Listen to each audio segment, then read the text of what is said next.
ወንጌል ባናቱ ይተከል። የምን ወንጌል ነው የምታወራው? ክብር ይበልጣል። ወንጌል ይላሉ እንዴ? ወንጌል አይደል እንዴ?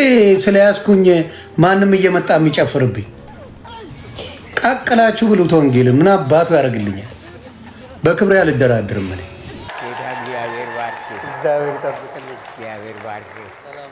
እግዚአብሔር ይመስገን። እንደምን አደራችሁ ነው ሁላችሁም ሰላማችሁ ይብዛልኝ። አሜን። ምናልባት ፓስተር አላቅም ዮኒ ማኛ የሚባል ከሰሙ ተለዋዋጩ ዮኒ ማኛ። እንደሚታወቀው ዮኒ ማኛ እንደ ዘመኑ ቴክኖሎጂ ቢዝነስን በመጠቀም ሃይማኖትን በየቀናት ወይም በየወራት ልዩነት እያቀያየረ የአእምሮ እብደት ገጥሞታል።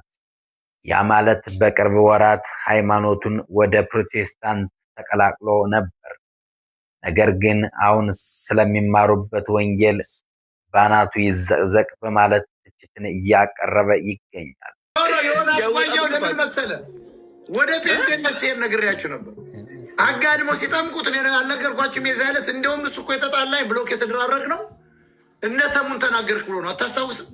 እነ ተሙ አሁን ምን ዋጣቸው? ተሙ ማነው? ሌላኛው ማፊት ነው ስጋ ይሄ ፊነዚያው ይገባሉ። ተመለሰኩ እንኳን ደስ አለው። አንድ ኦርቶዶክስ ሲጠፋ ደስ አለ አሉ። ከዚያ እኔ እንደወለና እንዴት ዮሐና ሃፒ አም ሃፒ አለ። አንተ እኔ ወደ ደስ ይለኝ አይሆነ አትልም አለ አላለኝም። እኔ ምን አገባኝ ስላንተ ሃፒነስ ምናምን። አሁን ሃፒ ሆናል። አዎ እኔን ስደሰት መጠው እንኳን ደስ አለ ለምን በደሰት ስላሉ አንተ እነሱ ላይ እጅን አንሳ አላለኝም። ዛሬ እነተሙ ደግሞ ምን ይሉ ይሆን? ወንጌል ዘቅዘቅ ብሎ ሲመለስ ምን ይላሉ? የሚሄዱት ግን በጣም ነው የሚደንቀኝ። ታዲያ ዮናስ ቬጋስ ነው የሚሉት ደግሞ ጓደኛዬ ነው የሚለው ሰው አሁን ምን አድርጎት ነው እሱ ጓደኛ የሚሆነው? በምን ተገናኝተው ቢዝነስ ተገናኝተው ነው? በምን እስኪ አሁን እኮ አንድ ሰው አቻዬ ነው የምትለው እኮ አፉን ይጠቀሙበታል። ሴቶች ሁሉ አፉን ይጠቀሙበታል። እኔ ዮናስ ቬጋስ የሚባለው ሰውዬ ራሱ እንደው ትንሽ የቢዝነስ ሰው ከሆነ አቅም አለው ይባላል ምናምን፣ ግን ጓደኛ ሊሆን የሚችለው ከዚህ ሰው ጋር በምንድን ነው? ቢዝነስ አብረው ራን የሚያደርጉት ነገር የለ። ይሄ ስራ ሰርቶ ምንም ነገር ሲያደርግ አይቼው አላውቅም በምንም ነገር ውስጥ። ግን የእሱ ጓደኛ ተገተው የሄዱት ሁሉ እኔ አፈሩ። በቃ ሊያስጠምቁ ዙሪያውን ቆ ድንጋር አሁን ጓያው የሄደ ለምን መሰለ? ጓያው የሄደ እዚያ ሄደው እኮ ሙሉ በሙሉ ከቤት ወጥቶ እኮ ሆቴል የሚከፍለው አጥቶ እኮ የአማራ ሴቶች ሙሉ ገንዘብ ሲከፍል ነበር።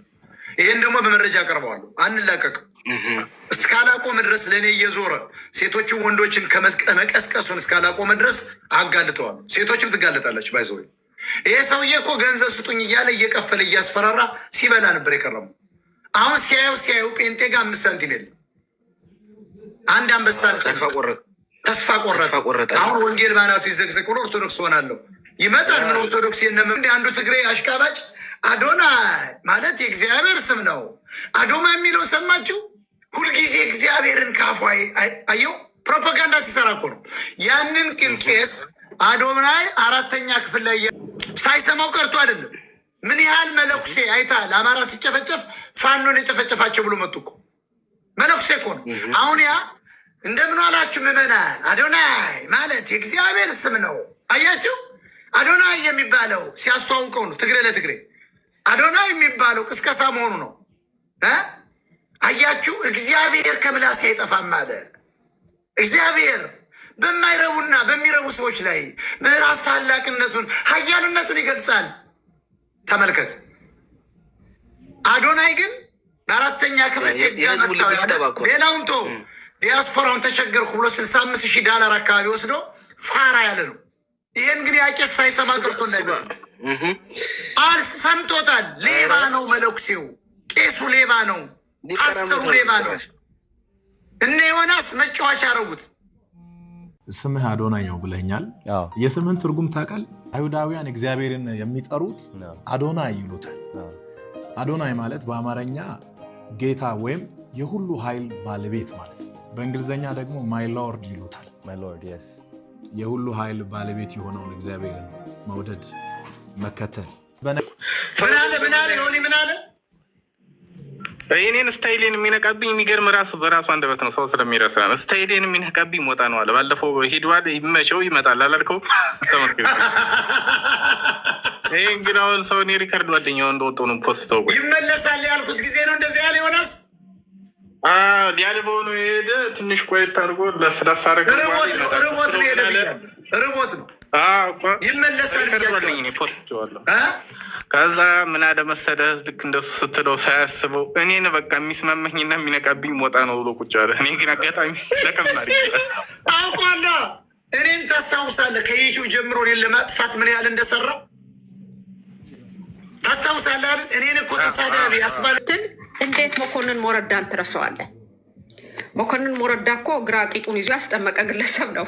እሱም አለ አስጠምቋል እንደ እሱ አዎ ነበረ።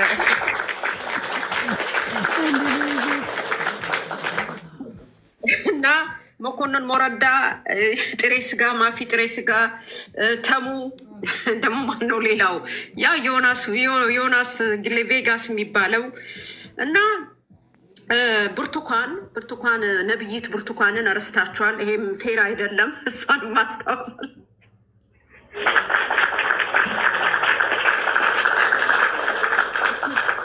በመሰረቱ ሐዋርያው ቅዱስ ጳውሎስ እንዳለው ሴት ልጅ አደባባይ ወጥታ አትናገር ብሏል። ሴት እኮ ናት ያጠመቀችው። እንግዲህ አስብ፣ ሴት ልጅ እንድታጠምቅ መጽሐፍ ቅዱስ ራሱ አይፈቅድም። ሲጀመር በአዲስ ኪዳን ነቢይ የለም። ነቢያቱ ሁሉ ትንቢታቸውን ተናግረው ክርስቶስ መጥቷል የሉም። እሷ የአሁኑ የዘመኑ ነቢይ ናት። እሷም ራሷ የእሷም ጉድ ጎልጎል ከተባለ ብዙ የምንናገረው ነገር አለ። የሰው ባል መንጠቅ ነው ስራዋ። እና አሁን ለምን አንተ ጋር መጡ ነው? አንተ ጋር የመጡበት ምክንያት ነው እንጂ